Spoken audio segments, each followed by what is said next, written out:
नमस्कार दोस्तों।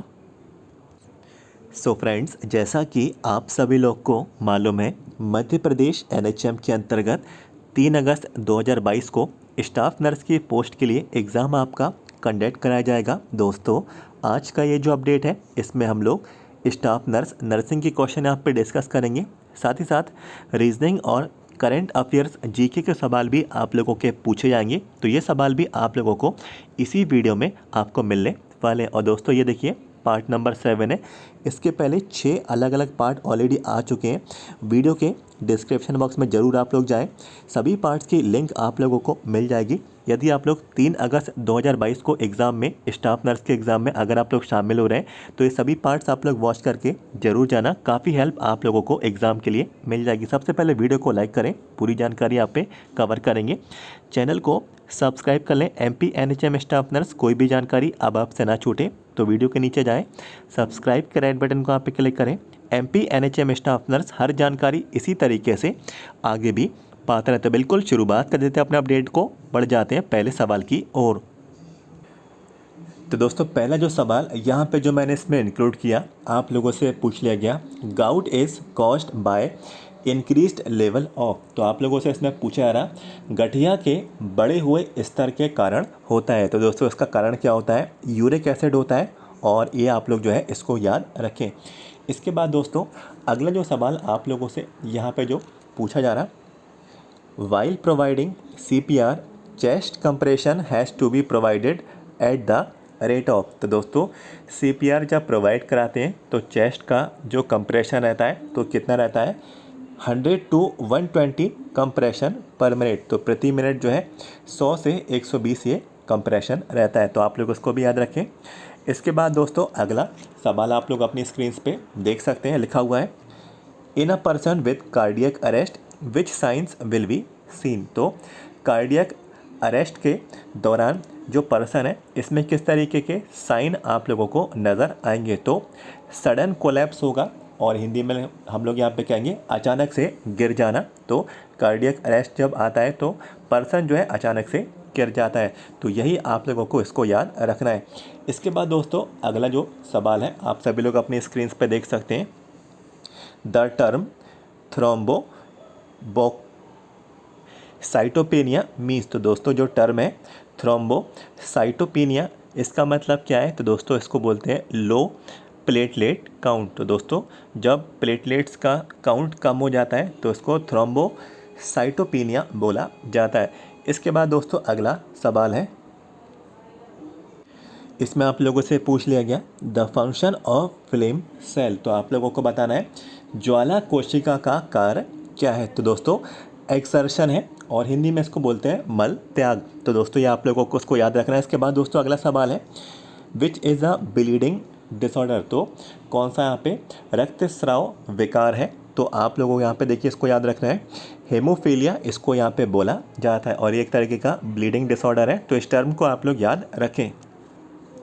इसके बाद दोस्तों, अगला सवाल है, saliva contains an enzyme that acts upon which of the nutrient. तो दोस्तों, सलाइवा जो इंसान की, या फिर हम लोग कहें ह्यूमन बॉडी की जो सलाइवा है, लार है, तो इसमें एक तरीके का एंजाइम यहाँ पे पाया जाता है, और ये एक तरीके का न्यूट्रिएंट, पोषण की तरह ये कार्य करता है। तो उसको क्या बोलते हैं?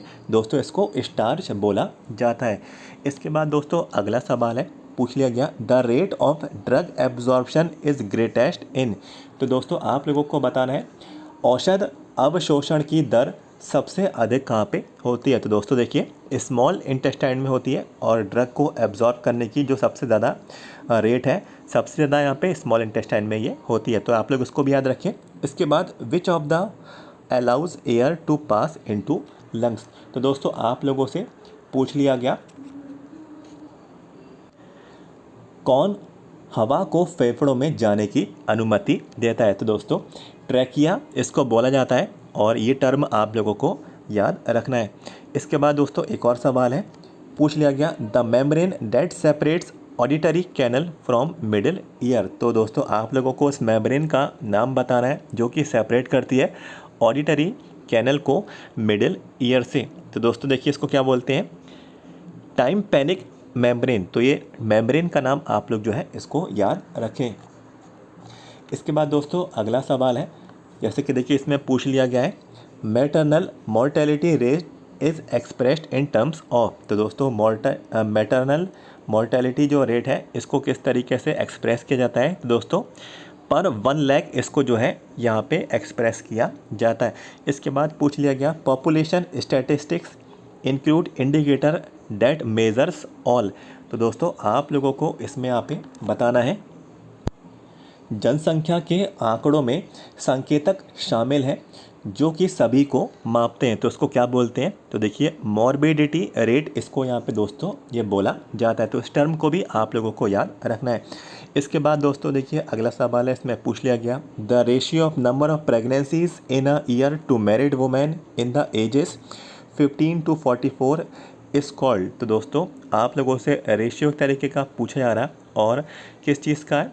जो मैरिड वुमेन है और 15 से 44 साल के बीच यहाँ पे उम्र की हैं और यहाँ पे जो है नंबर ऑफ प्रेगनेंसीज प्रति ईयर यहाँ पे होती हैं। तो इस रेट को दोस्तों क्या बोलते हैं? तो प्रेगनेंसी रेट इसको यहाँ पे बोला जाता है। इसके बाद पूछ लिया गया the constant presence of a disease or an infectious agent within a geographical area is called. तो दोस्तों आप लोगों को इसमें बताना है किसी भी दिए गए भौगोलिक क्षेत्र के भीतर किसी बीमारी या फिर हम लोग कहें एजेंट का निरंतर उपस्थिति को क्या कहा जाता है? तो दोस्तों देखिए इसको क्या बोलते हैं? एपिडेमिक यहाँ पे बोला जाता है और एपिडेमिक को हिंदी में महामारी भी बोलते हैं। तो इसको आप लोगों को याद रखना है। कुछ और सवाल की ओर बढ़ जाते हैं। पूछ लिया गया the person animal object or substance from which an infectious disease infectious agent passes or disseminated to the host is called. दोस्तों पर्सन व्यक्ति और एनिमल मीन्स जानवर, ऑब्जेक्ट मीन्स वस्तु और सब्सटेंस मीन्स पदार्थ। तो यहाँ पे जब कभी भी इन्फेक्शियस एजेंट जो है पास हो जाता है, इन्फेक्शियस एजेंट जो है गुजरता है, तो दोस्तों इस स्थिति को क्या बोलते हैं? तो दोस्तों सोर्स यहाँ पे इसको बोला जाता है। तो सोर्स जो है हिंदी में इसको स्रोत भी बोलते हैं। तो आप लोगों को ये याद रखना है। बढ़ जाते हैं कुछ और अगले सवाल की ओर। पूछ लिया गया when 2 live vaccines are required it should be given. तो दोस्तों जब 2 लाइव वैक्सीन्स जो है दी जाती हैं, रिक्वायर्ड है, तो दोस्तों ये कैसे? देखिए साइमल्टेनियसली एट डिफरेंट साइट,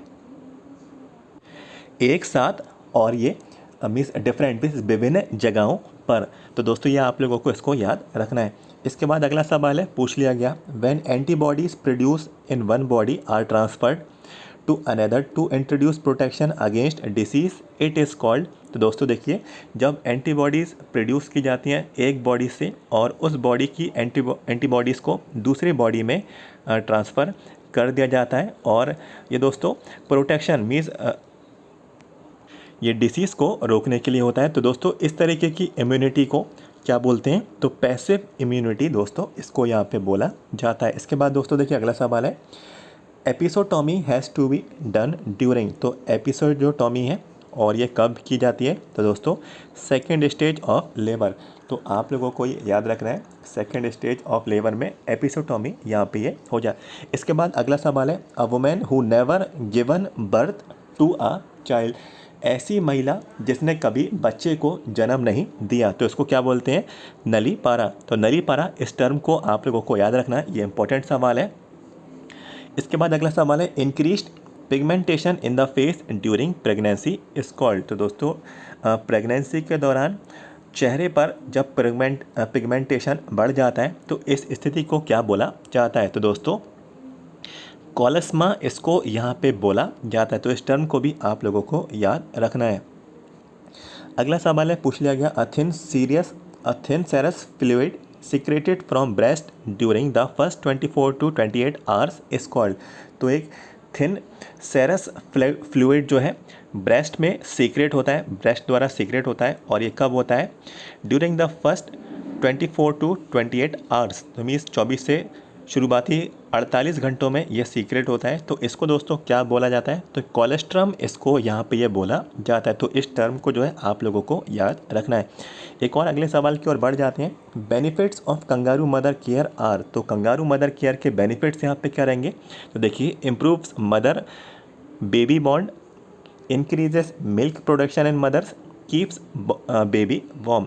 तो दोस्तों मदर और बेबी के बीच में एक तरीके का बॉन्ड को इम्प्रूव करना और मिल्क प्रोडक्शन करना है और साथ ही साथ शिशु को गर्म बनाए रखना है। तो ये एक तरीके का बेनिफिट्स हैं कंगारू मदर केयर के, तो आप लोगों को इसको याद रखना है। इसके बाद पूछ लिया गया अ pregnant women should visit the antenatal clinic twice a month during which of the month of pregnancy. तो आप लोगों को यहाँ पे पूछ लिया गया गर्भवती महिला को गर्भावस्था में किस महीने में 2 बार प्रसव पूर्व क्लिनिक में जाना चाहिए। तो दोस्तों 8 महीनों में ये जाना चाहिए, तो आप लोगों को इसको याद रखना है।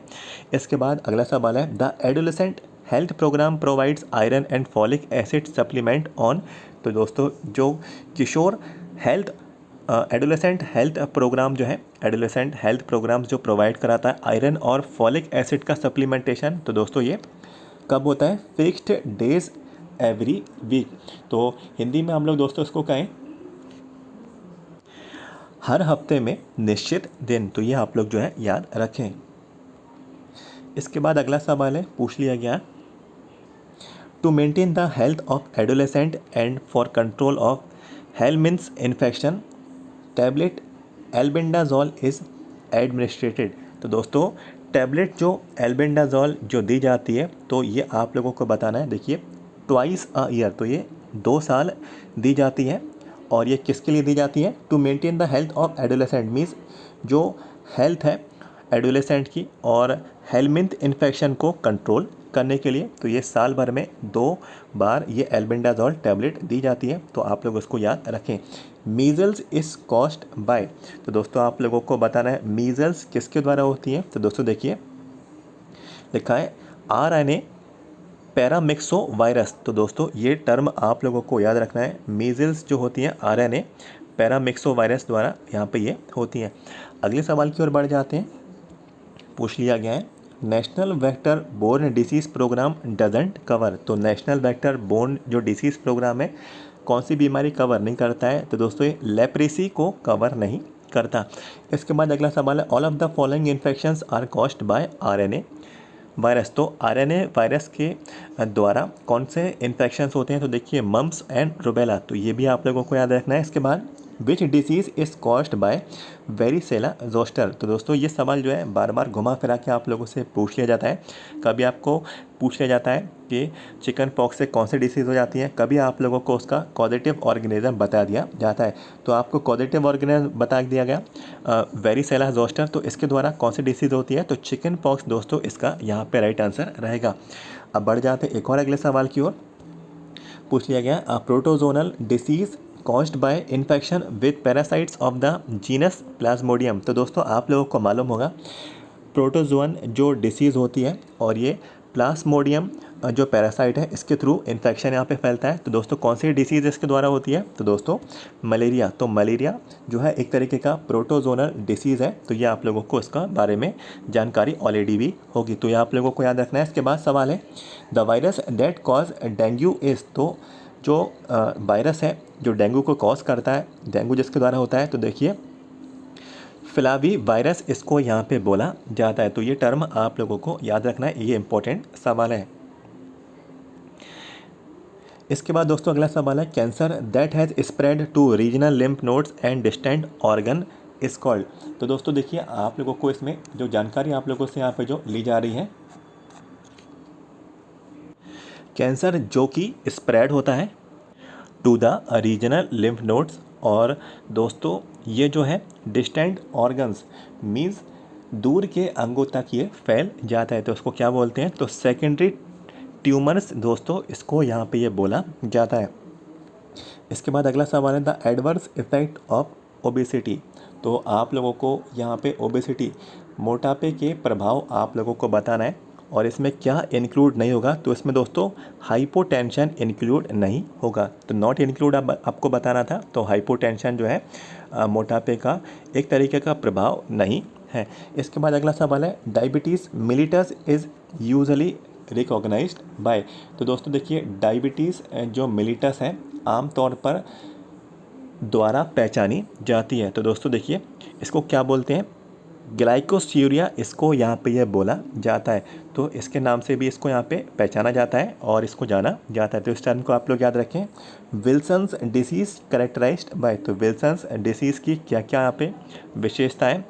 Accumulation of copper in liver, kidney and brain means तांबे का, कॉपर मीन्स तांबा और एक्यूमुलेशन मीन्स संचय। तो तांबे का संचय कहाँ पे? लिवर, किडनी और ब्रेन में। तो जो है इसके यहाँ पे विशेषता है विल्सन्स डिसीज़ की।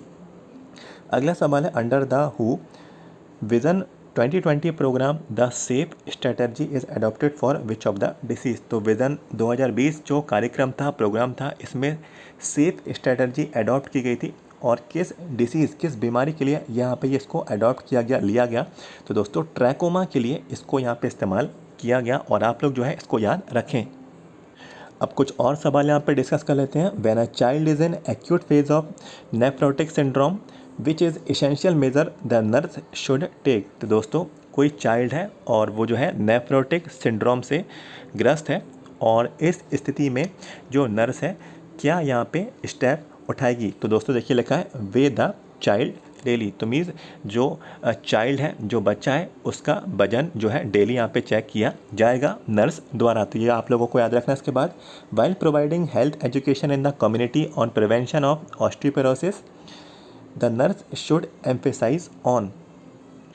इसमें दोस्तों आप लोगों से पूछा रहा ऑस्टियोपोरोसिस की रोकथाम पर समुदाय में स्वास्थ्य शिक्षा प्रदान करते हुए नर्स को कौन से कदमों पर जोर देना चाहिए? तो दोस्तों लिखा है एलिमिनेटिंग स्मोकिंग मीन्स धूम्रपान को ख़त्म करना चाहिए। तो इस बात को नर्स को जो है यहाँ पे इस बात को यहाँ पे जोर देना चाहिए और इसका आंसर आप लोग जो है याद रखें। इसके बाद पूछ लिया गया flexible connective tissue that is attach to bone at the joints is.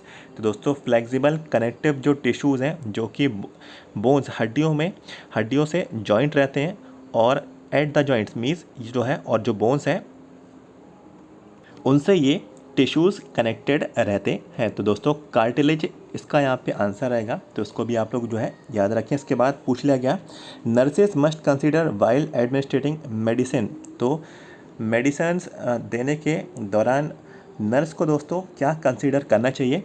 तो दोस्तों देखिए राइट पेशेंट मीन्स सही पेशेंट हो, राइट टाइम सही समय हो, राइट डोज मीन्स सही खुराक हो। तो जो है ये नर्स को यहाँ पे इस चीज़ का ध्यान रखना चाहिए, कंसीडर इसको यहाँ पे करना चाहिए। इसके बाद अगला सवाल है a technique of repeating the main message expressed by the nurse is called.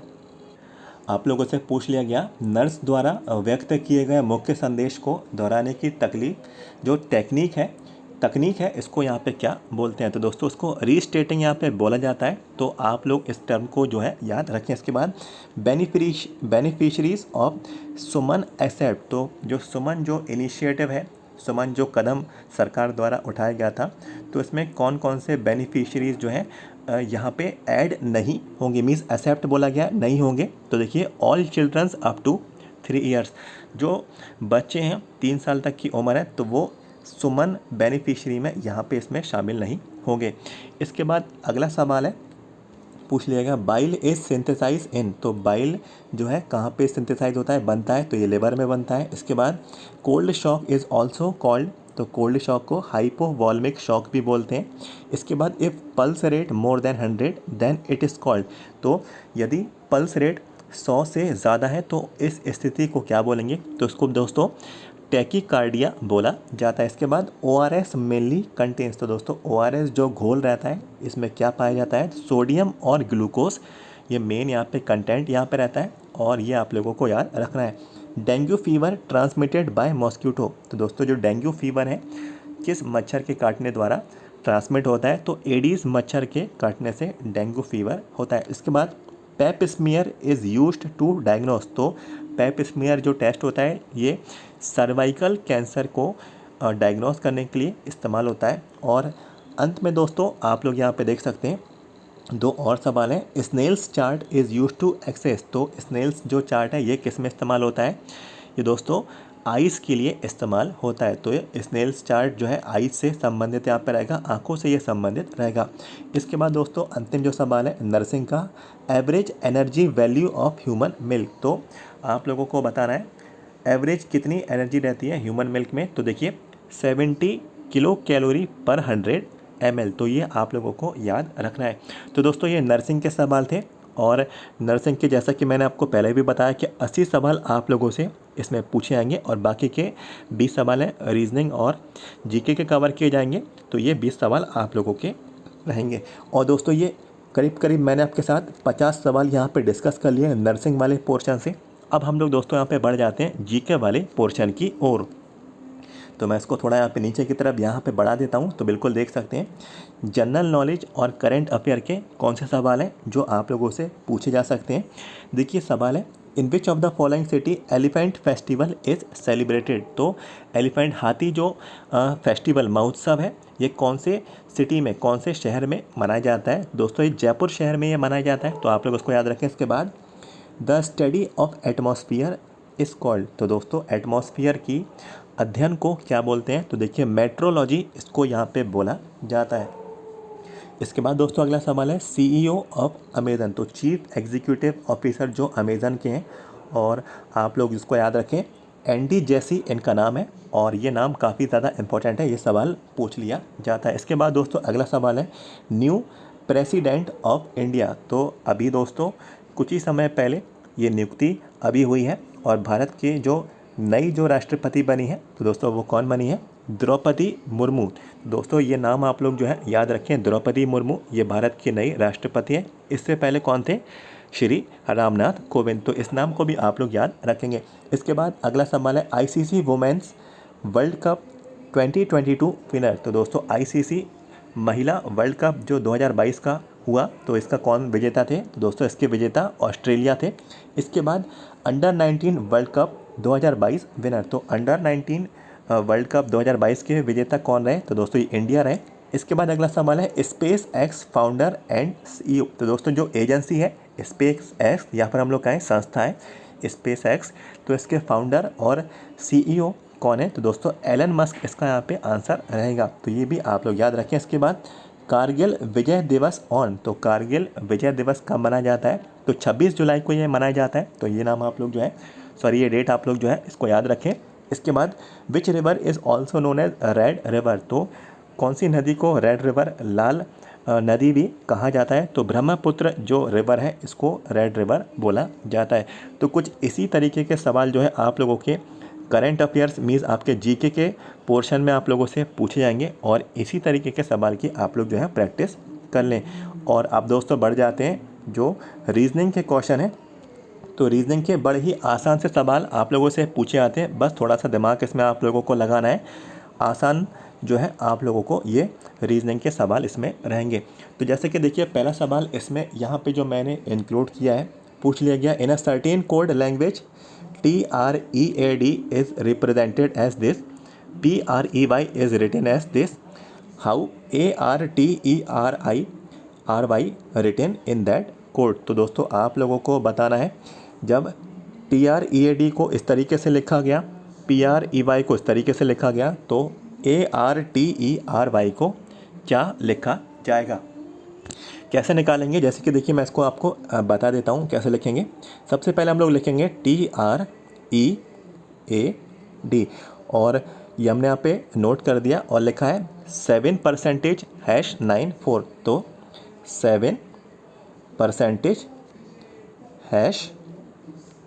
#94, तो ये हम लोग को यहाँ पे दिया गया है। इसके बाद दोस्तों देखिए क्या लिखा है, PREY।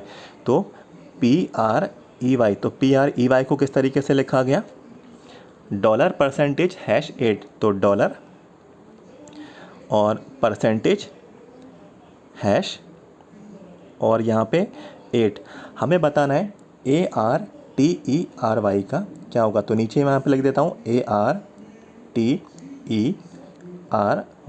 तो इसका कोड क्या होगा। तो दोस्तों देखिए ए यहाँ पे देखिए कहाँ यूज़ हो रहा है, तो देखिए ए इसमें यहाँ पे आ रहा है, तो देखिए यहाँ पे ए आ रहा है, और ए का कोड क्या है 9। तो ए का कोड हमारा हो गया यहाँ पे 9। ऐसे दोस्तों हमें आर का देखना है, तो आर देखिए कहाँ पे आ रहा है, आर देखिए इसमें भी आ रहा है और आर इसमें भी आ रहा है। तो देखिए आर का जो कोड है परसेंटेज है, और यहाँ पे भी आर का कोड यहाँ पे परसेंटेज है। तो यहाँ पे भी दोस्तों देखिए आर का जो कोड है परसेंटेज यहाँ पे हो जाएगा। इसके बाद टी का देख लीजिए, तो देखिए टी का जो कोड है ये 7 है, तो टी का हमने 7 कर दिया। ऐसे ऐसे करके हम लोग देखिए ई का देखेंगे, तो देखिए यहाँ पे ई आ रहा है, इसका हैश है, और यहाँ पे भी ई आ रहा है, इसका भी यहाँ पे हैश रहेगा। तो यहाँ पे दोस्तों ई का कोड यहाँ पे हमारा हैश आ जाएगा। और फिर दोस्तों आर, तो आर का हम लोग को मालूम है, आर का परसेंटेज है, और यहाँ पे भी परसेंटेज था, तो हम लोग ने यहाँ पे परसेंटेज यहाँ पे लिख दिया। और बचता है यहाँ पे वाई, तो देखिए वाई का हो रहा है 8, तो 8 हमने यहाँ पे लिख दिया। तो हमारा आंसर आ चुका है 9% 7 हैश परसेंटेज 8। तो दोस्तों देखिए ऑप्शन नंबर जो 3 है 9% 7 हैश परसेंटेज 8, तो यही इसका राइट आंसर यहाँ पे रहने वाला है। कितना आसान सा सवाल था, देखने में भले ही ये थोड़ा कठिन यहाँ पे लग रहा था, लेकिन हमने इसमें यहाँ पे लॉजिक लगाया और बड़े आराम से आंसर यहाँ पे निकल गया। तो कुछ इस तरीके का सवाल जो है आप लोगों से पूछे जा सकते हैं। एक और सवाल यहाँ पे ले लेते हैं। पूछा जा रहा है, if 10,000 kilogram of wheat is packed in 100 bag, how much wheat will be each bag contain. तो आप लोगों को बोला जा रहा है 10,000 किलोग्राम जो व्हीट है, मीन्स 10,000 किलोग्राम जो गेहूं है वो 100 बैग में पैक किया जा चुका है, और आप लोगों को बताना है एक बैग की कीमत कितनी रहेगी, और मीन्स आप लोगों को एक बैग की कीमत बतानी है। तो बड़ा ही आसान है, इसमें आप लोगों को सिर्फ डिवाइड करना है। तो देखिए कैसे निकालेंगे। कितना बोला गया आप लोगों को, 10,000, तो 10,000 मैंने यहाँ पे लिख दिया, और लिखा है 100 बैग, और ये 100 बैग में यहाँ पे भरा गया। तो बस इसको डिवाइड कर दो, 2 से 0 से ये 2 0 गए, बचा क्या यहाँ पे, बचेगा यहाँ पे 100। तो सिर्फ यहाँ पे देखिए 100 एक बैग की कीमत रहेगी। तो एक बैग की जो यहाँ पे जो एक बैग में कितना किलो गेहूं भरा जाएगा, तो 100 किलो इसको यहाँ पे भरा जाएगा, तो इसको 100 लिख दिया, और किलोग्राम तो यूनिट भी मैं यहाँ पे लिख देता हूँ। तो 100 किलोग्राम दोस्तों इसका आंसर है। ऑप्शन नंबर 2 इसका सही विकल्प ये रहने वाला है। तो सिंपल इसमें डिवाइड था, और इजीली तरीके से आंसर आपका फाइंड आउट हो गया। अब बढ़ जाते एक और अगले सवाल की ओर, और ये उसी तरीके का एक और सवाल मैंने इसमें यहाँ पे डिस्कस कर लिया। जल्दी जल्दी मैं आपको बता देता हूँ। पेंट कुछ इस तरीके से लिखा जा रहा है, एक्सेल कुछ इस तरीके से लिखा जा रहा है, हमें बताना है इसका क्या रहेगा। तो देखिए मैं आपको डायरेक्टली बता देता हूँ। ACCEPT, तो इसका निकालना है। तो देखिए ए किस में आ रहा है, तो देखिए इस वाले में ए आ रहा है, सेकंड नंबर पे ये ए है, और यहाँ पे सेकंड नंबर पे 4 यहाँ पे हो जाएगा। तो मैंने डायरेक्टली यहाँ पे 4 लिख दिया। इसके बाद दोस्तों देखिए सी, तो हमें सी का निकालना है, और सी देखिए इसमें आ रहा है, और सी है थर्ड नंबर पे, तो थर्ड नंबर पे देखिए 5 आ रहा है, तो 5 मैंने यहाँ पे लिख दिया। फिर से दोस्तों देखिए सी का निकालना है, तो सी का हम ऑलरेडी निकाल चुके हैं 5, तो 5 मैंने यहाँ पे लिख दिया। फिर दोस्तों ई का निकालना है, तो देखिए ई किस में आ रहा है, तो देखिए ई इसी में आ रहा है, पहले नंबर पे देखिए 9 है, तो यहाँ पे हमने 9 लिख दिया। और फिर इसके बाद दोस्तों देखिए हमें निकालना है पी का, तो देखिए हमें पी शुरुआत में ही मिल गया, और शुरुआत में 7 हमें यहाँ पे मिल गया, तो 7 हमने यहाँ पे लिख दिया।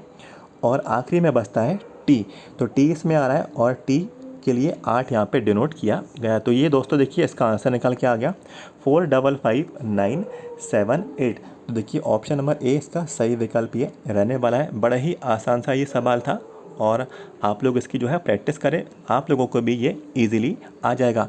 बढ़ जाते हैं एक और अगले सवाल की ओर। तो दोस्तों देखिए ये आपको रिलेशन वाला सवाल आप लोगों से यहाँ पे इसमें पूछ लिया गया है। और जैसे कि देखिए आर्मी का जो संबंध है सोल्जर से है, तो स्कूल का संबंध किससे होगा। तो ये 4 ऑप्शन आप लोगों को इसमें यहाँ पे दे दिए गए। आप लोग जल्दी से दिमाग लगाएं, स्कूल का संबंध किससे रहेगा। तो दोस्तों देखिए इसका आंसर मैं आपको बता देता हूँ। जैसे देखिए आर्मी, सेना का संबंध सोल्जर सैनिक से है, तो सेना का संबंध सैनिक से है। तो दोस्तों स्कूल का संबंध दोस्तों किससे होगा, प्रिंसिपल से तो होगा नहीं, टीचर से भी नहीं होगा, और प्यून से भी नहीं होगा, और यहाँ पे सिर्फ यहाँ पे जो है ऑप्शन स्टूडेंट, तो स्कूल का संबंध स्टूडेंट यहाँ पे स्टूडेंट से होगा, और ऑप्शन नंबर सी इसका सही विकल्प ये रहने वाला है। तो कुछ इसी तरीके के रिलेशन वाले सवाल भी आप लोगों से पूछ लिए जाते हैं। अब दोस्तों एक और अगले सवाल की ओर यहाँ पे हम लोग बढ़ जाते हैं, और ये सवाल काफ़ी ज़्यादा इम्पोर्टेंट रहेगा। और दोस्तों देखिए कुछ इस तरीके से आप लोगों को यहाँ पे एक सीरीज़ दी गई। तो ये सीरीज़ में आप लोगों को 4 फिल इन द ब्लैंक्स दिए गए। ये 4 फिल इन द ब्लैंक्स में कौन से लेटर भरे जाएंगे, तो ये आपको 4 ऑप्शंस में से इनमें से कोई एक बताना है। तो कैसे आप लोग देखिए इसको फाइंड आउट करेंगे। तो दोस्तों देखिए, ये आप लोगों को डायरेक्टली भी आप लोग इसको सॉल्व कर सकते हैं, और इसको आप लोग जो है बिना डिवाइड किए, मीन्स बिना आप लोग जो है इसको बिना टुकड़ों में आप लोग उसको सॉल्व किए बिना भी आप लोग उसको सॉल्व कर पाएंगे। तो देखिए यहाँ पे डबल बी यहाँ पे लिखा है, यहाँ पे भी डबल बी यहाँ पे लिखा है, और यहाँ पे भी डबल बी लिखा है। तो आप लोग देख रहे होंगे डबल बी के पहले हमेशा ए आ रहा है। तो देखिए डबल बी के पहले यहाँ पे भी ए आ रहा है। तो दोस्तों यहाँ वाले डबल ए पे इससे सॉरी यहाँ वाले डबल बी के पहले क्या आएगा, तो यहाँ पे देखिए ए आ जाएगा। तो ये देखिए एक हमारा यहाँ पे जो सेकंड नंबर का फिलअप है ये फिल यहाँ पे हो गया, क्योंकि डबल बी के पहले ए आ रहा था, तो हमने यहाँ पे डबल बी के पहले ए कर दिया। अब दोस्तों देखिए आप लोग देख रहे होंगे ए के पहले हमेशा सी आ रहा है, और यहाँ पे भी देखिए ए के पहले हमेशा सी आ रहा है। तो यहाँ पे दोस्तों देखिए ए के पहले यहाँ पे क्या आ जाएगा, सी। तो यहाँ पे ये वाला फिलअप भी हमने यहाँ पे फिल कर दिया, और यहाँ पे भी दोस्तों देखिए ए दिया है, तो यहाँ पे भी ए के पहले सी आ जाएगा।